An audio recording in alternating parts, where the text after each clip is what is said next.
तेज गति से आगे बढ़ रहा है।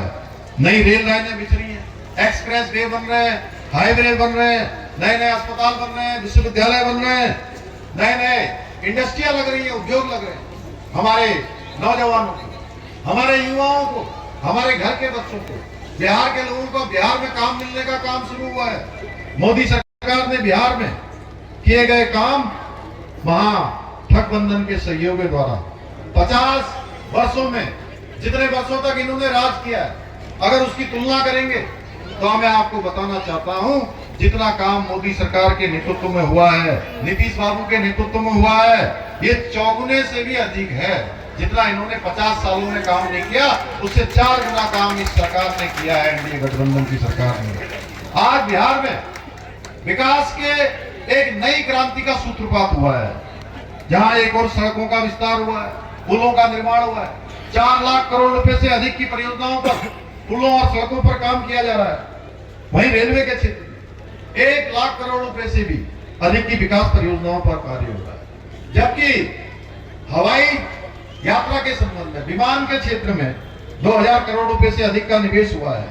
बिहार में जहां पहले सड़कें नहीं हुआ करती, आपको पता है पहले बिहार में किस प्रकार का होता था। लोग कहते थे कि बिहार में सड़कों पर गड्ढे हैं कि गड्ढों पर सड़क है, यही अंतर नहीं मालूम देता था। आज मोदी जी और नीतीश बाबू के नेतृत्व में आज हाईवे बन रहे हैं, बड़े बड़े एक्सप्रेस वे बन रहे हैं। आज ग्रीनफील्ड पटना, आरा, सासाराम कॉरिडोर जैसी महत्वाकांक्षी परियोजना पर तीव्र गति से काम हो रहा है। मोदी सरकार ने बिहार के रेल बजट में 10% से 10 गुना से ज्यादा की वृद्धि की है। बिहार को अमृत भारत एक्सप्रेस, बौद्ध सर्किट रेल जैसी कई नई रेलों की सौगात मिली है और 20 वंदे भारत ट्रेनों की सौगात भी मोदी सरकार ने बिहार की जनता के लिए बिहार को दी है। इसके साथ ही राजधानी पटना में मेट्रो की स्थापना की गई है। इतना ही नहीं, आज हम आते थे, पहले आप देखते होंगे पटना का हवाई अड्डा आज आधुनिक हवाई अड्डा बन गया, आधुनिक टर्मिनल बन गया। दरभंगा में नया हवाई अड्डा बन रहा है, वहां से भी नियमित हवाई सेवाएं शुरू की गई हैं। यही नहीं, बेहटा में 1400 करोड़ रुपए की लागत से अत्याधुनिक हवाई अड्डे का निर्माण हो रहा है। ये सारे के सारे परिदृश्य, ये विकास के नए नए आयाम बिहार के परिदृश्य को बदलने का काम कर रहे हैं। आज रोजगार के अवसर, उद्यमिता के क्षेत्र में लगातार वृद्धि हो रही है। भाइयों बहनों, आदरणीय प्रधानमंत्री और नीतीश जी के नेतृत्व में पिछड़े और अति पिछड़े समाज के लिए भी अनेक काम आगे बढ़ाए गए हैं। आज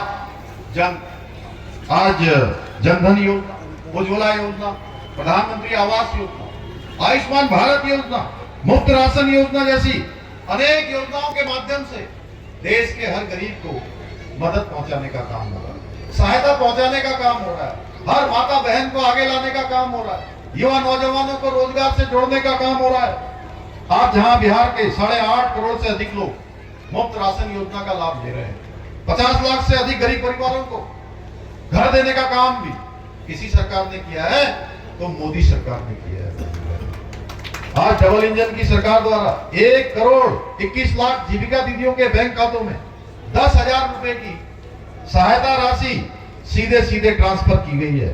आज हर गरीब को 125 यूनिट बिजली निःशुल्क दी जा रही है। आज बिहार में मैं देख रहा हूं इस सभा में इतनी बड़ी संख्या में आसमान जी आपको आशीर्वाद देने के लिए मेरी माताएं बहनें यहाँ आई हैं, और ये इस बात का प्रमाण है, जिसके साथ माताओं बहनों का आशीर्वाद होता है उसको कोई रोक नहीं सकता है, उसकी विजय सुनिश्चित होती है। बिहार सरकार ने महिलाओं के लिए 35% का आरक्षण प्रदान किया गया है। 1 करोड़ 17 लाख बहनों आज उज्ज्वला योजना का लाभ, गैस सिलेंडर प्रदान किए गए हैं। इतना ही नहीं, आज बिहार के प्रत्येक घर को हर घर बिजली, हर घर नल से जल और हर घर शौचालय जैसी योजनाओं का लाभ मिल रहा है। कांग्रेस के समय में केवल गरीबी हटाओ के नारे दिए जाते थे, गरीबों को हटा दिया जाता था, गरीबी नहीं हटती थी। लेकिन आज मोदी सरकार गरीबों के लिए काम कर रही है, धरातल पर काम कर रही है, और इसी का परिणाम है कि आज देश के अंदर 30 करोड़ से ज्यादा लोग पिछले 11 सालों में गरीबी रेखा से बाहर निकले हैं और गरीबी दर में 5 गुना से अधिक की कमी आई है। एक समय आप सबको याद होगा कि बिहार के अंदर लालू जी की और राबड़ी जी का जब राज हुआ करता था तो जंगल राज था, गरीबों का शोषण का खेल खुलेआम हुआ करता था। हर सरकारी योजना में भ्रष्टाचार होता था, घोटाले होते थे। लालू जी और राबड़ी जी के शासनकाल में कितने घोटाले हुए आप सबको याद होगा।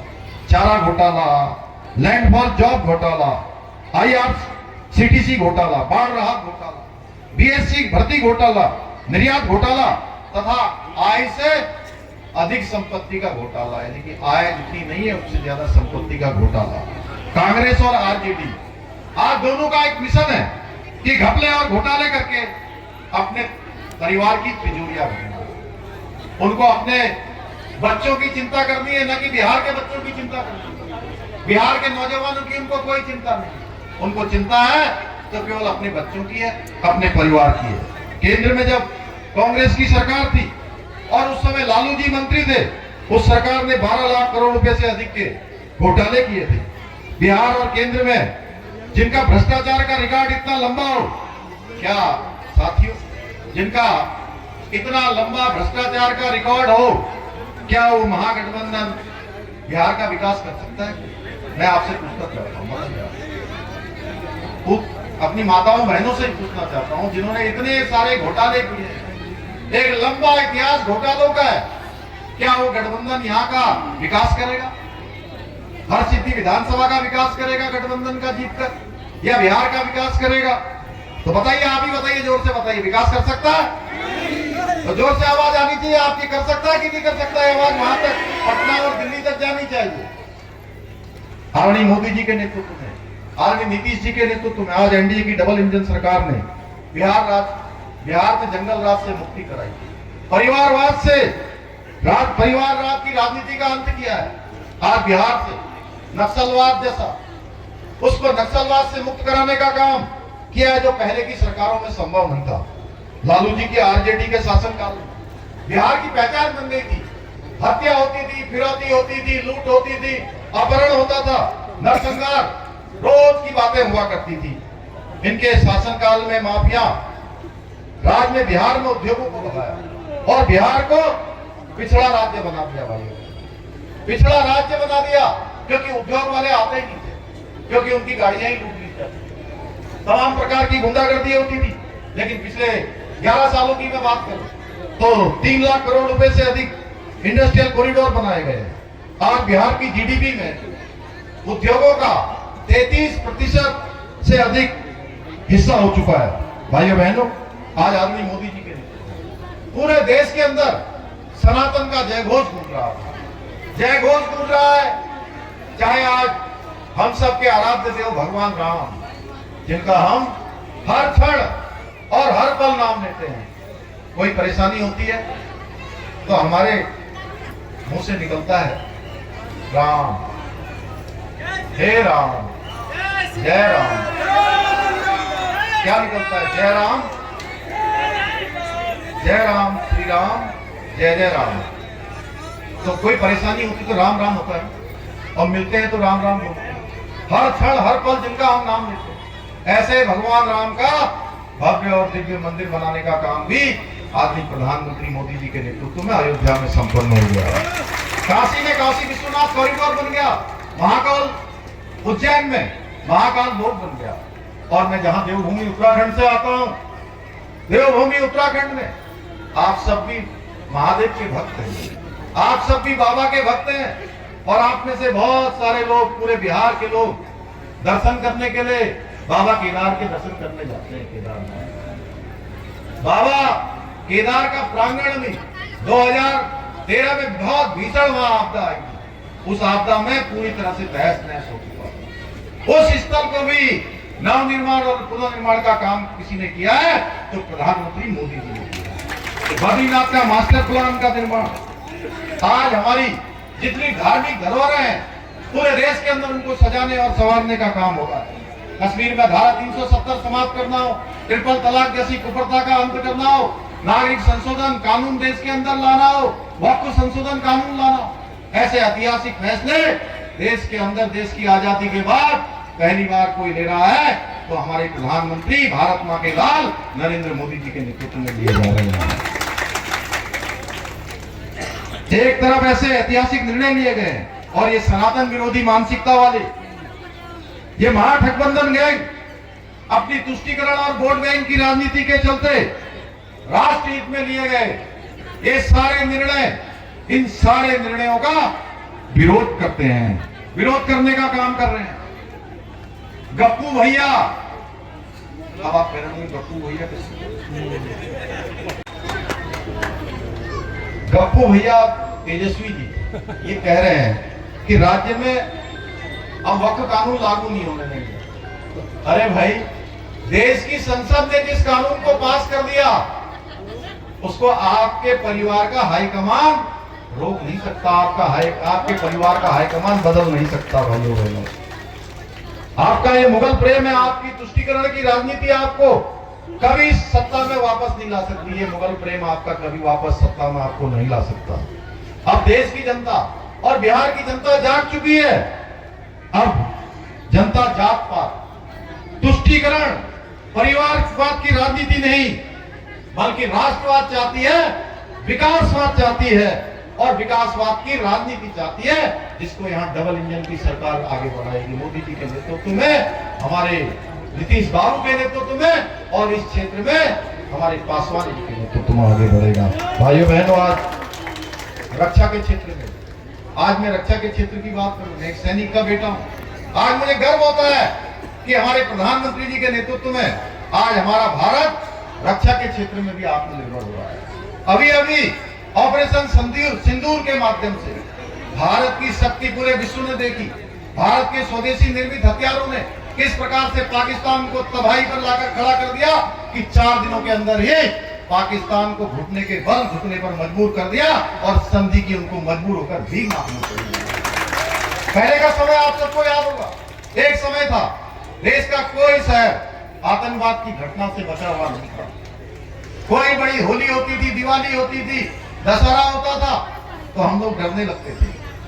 यह होता था कि कहीं कोई बम विस्फोट ना हो जाए, कोई बड़ी घटना ना हो जाए। लेकिन आज अगर देश के अंदर कहीं हमला होता है तो एयर स्ट्राइक होती है, सर्जिकल स्ट्राइक होती है और हमारी बहन बेटियों के सिंदूर से, जिन्होंने उनके सिंदूर को उजाड़ने का काम किया, उनके खानदान को नष्ट करने का काम भारत की सेना ने हमारे प्रधानमंत्री मोदी जी के नेतृत्व में किया। आज एक कोई गोला आता है, एक गोली आती है, उसका जवाब भारत की सेना तोप से और गोलों से देने का काम करती है। आज 100 से भी अधिक देशों को भारत रक्षा सामग्री का निर्यात कर रहा है। पहले हमको छोटे छोटे रक्षा उपकरणों के लिए दूसरे देशों पर निर्भर रहना पड़ता था। मुंबई में 26/11 पर हमला हुआ था, आप सबको याद। उस समय कांग्रेस की सरकार ने पाकिस्तान पर कोई कार्रवाई नहीं की थी। भाइयों बहनों, आज भारत में कोई भी आतंकवाद का हमला होता है उसका मुंहतोड़ जवाब दिया जाता है। भाइयों बहनों, मैं देवभूमि उत्तराखंड से आया हूं। मैं आप सबको बताना चाहता हूं कि हमारे प्रधानमंत्री आदरणीय मोदी जी के नेतृत्व में और उनके मार्गदर्शन में, उनकी प्रेरणा से हमने उत्तराखंड में कई ऐतिहासिक निर्णय लिए हैं। मैं बताना चाहता हूं, उत्तराखंड देश का पहला राज्य है जिसने बाबा साहब भीमराव अंबेडकर जो संविधान देश का बनाकर गए, उस संविधान के अनुच्छेद 44 में उन्होंने प्रावधान किया कि देश में रहने वाले सभी लोगों के लिए एक समान कानून लागू होना चाहिए। कोई किसी जाति का हो, किसी पंथ का हो, किसी समुदाय का हो। हमने बाबा साहब की जो आत्मा थी, बाबा साहब ने जो प्रावधान किया था, उस प्रावधान को धरातल पर उतारने वाला उत्तराखंड हिंदुस्तान का पहला राज्य है जहां रहने वाले सभी लोगों के लिए एक समान कानून लागू हो गया। इसके साथ ही नकल विरोधी कानून, धर्मांतरण विरोधी कानून, दंगा विरोधी कानून, लव जिहाद, लैंड जिहाद और थूक जिहाद के खिलाफ कड़ी कार्रवाई की। इसके साथ ही हमने अवैध रूप से चलने वाले मदरसों पर अंकुश लगाने के लिए, धार्मिक कट्टरता को रोकने के लिए हमने वहां उत्तराखंड में मदरसा बोर्ड भंग करने का भी निर्णय लिया है।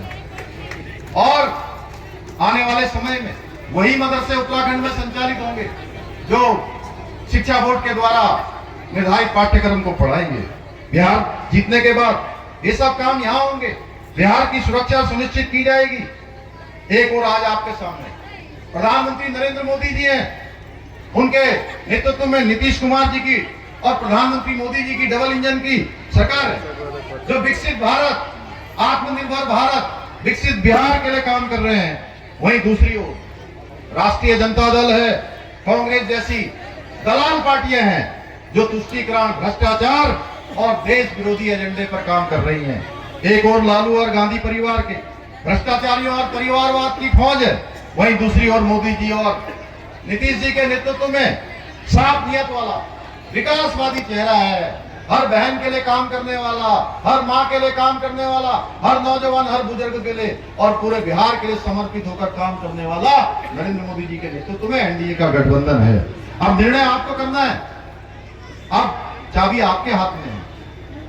आपके एक वोट की कीमत से पूरे बिहार का परिदृश्य बदलने वाला है, क्योंकि आप जिसे भी चुनेंगे वो आपके बच्चों के भविष्य के लिए काम करने वाला होना चाहिए, आपके बच्चों के भविष्य के लिए काम करने वाला होना चाहिए, न कि अपने बच्चों के भविष्य के लिए काम करने वाला, अपने परिवार की चिंता करने वाला नहीं, पूरे बिहार की चिंता करने वाला होना चाहिए। क्यों है? ठीक ना कहेंगे हम? बोलिए, बोला था भाई।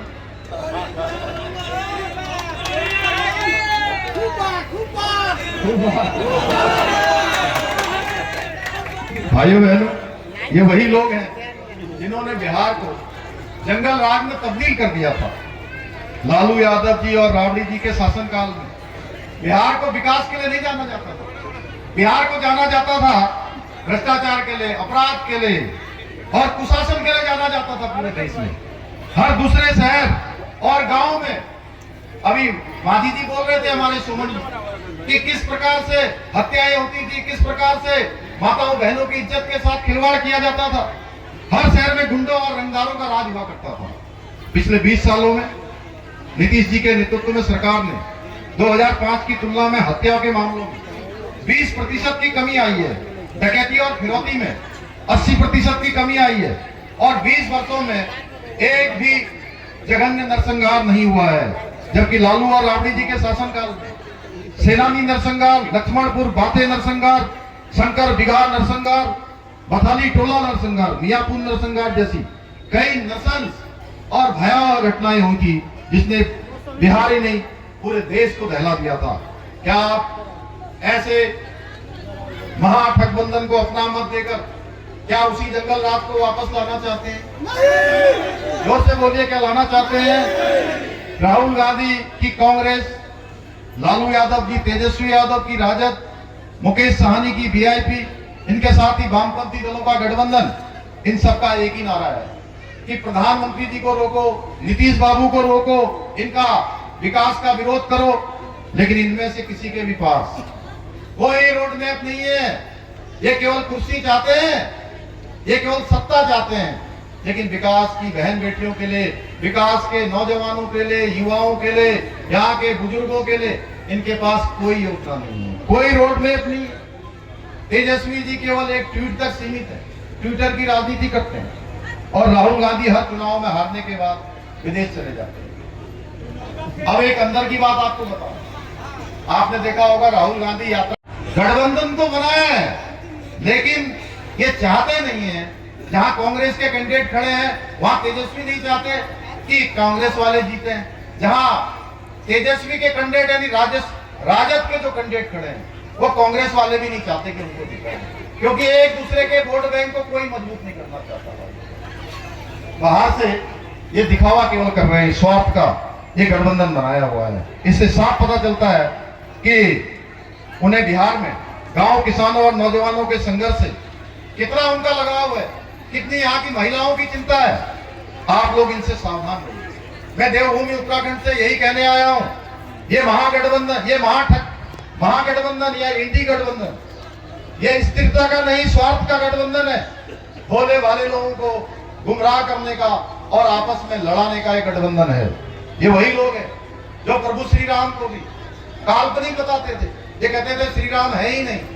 अयोध्या में भगवान राम का मंदिर बन रहा था, उस मंदिर का भी विरोध करते हैं। उसका जब शिलान्यास लोकार्पण हो रहा था, वहां पर प्राण प्रतिष्ठा का कार्यक्रम हो रहा था, उस कार्यक्रम से भी अपने को दूर रखते हैं। वक्फ बोर्ड की जो संपत्तियां हैं उसको अपनी जागीर समझते हैं। यह वही लोग हैं जो 3 तलाक खत्म करने का विरोध करते हैं। ये वही लोग हैं जो कहते हैं देश के टुकड़े टुकड़े होंगे, ऐसे लोगों का समर्थन करते हैं।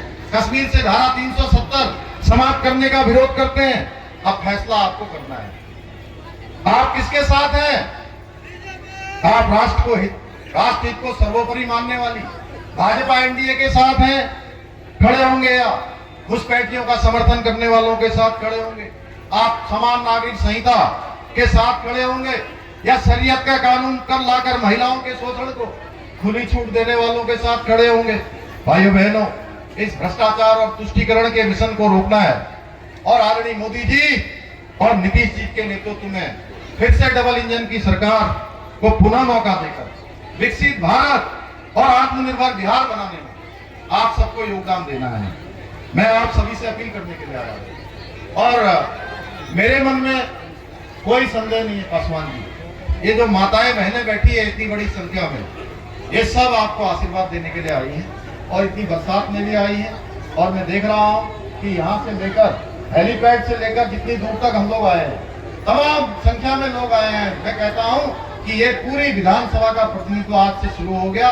उत्तराखंड देवभूमि के देवी देवताओं का भी आपको आशीर्वाद प्राप्त हो गया। उनके मैं वहाँ देवभूमि के मुख्य सेवक के रूप में मैं आप सबके बीच में आया हूँ, तो मुझे पूरा भरोसा है। मैं आप सबसे अपील करता हूँ, आप सबको मैं निवेदन करने के लिए आया हूँ, आप सबसे अनुरोध करने के लिए आया हूँ कि आप 11 नवंबर यहाँ से भाजपा के प्रत्याशी आप सबके चिर परिचित, जिन्होंने अनेक विकास के कामों को आगे बढ़ाया है, उनको अपना मत देकर, अपना समर्थन देकर, और जो अनवरत रूप से इन्होंने विकास के काम शुरू किए हैं, ये विकास की जो गाड़ी रफ्तार पकड़ रही है उसको तेज गति की रफ्तार से आगे बढ़ाने का समय 11 नवंबर को आप सबके पास है। और सशक्त और समृद्ध बिहार बनाने के लिए आपका एक एक मत इसमें बहुत बड़ा योगदान देने वाला है। इसलिए मैं आपसे अपील करता हूं कि भारी मतों से इनको जिताइए। और अब लालटेन का तेल खत्म हो गया है, हाथ का पंजा गायब हो गया है, कमल का फूल खिलाने का समय आ गया है। कमल का फूल खिलाइए और हमारे पासवान जी को भारी मतों से विजय बनाइए। इतना ही आप सबसे निवेदन करते हुए मैं अपनी बात को समाप्त करता हूँ। बहुत बहुत धन्यवाद।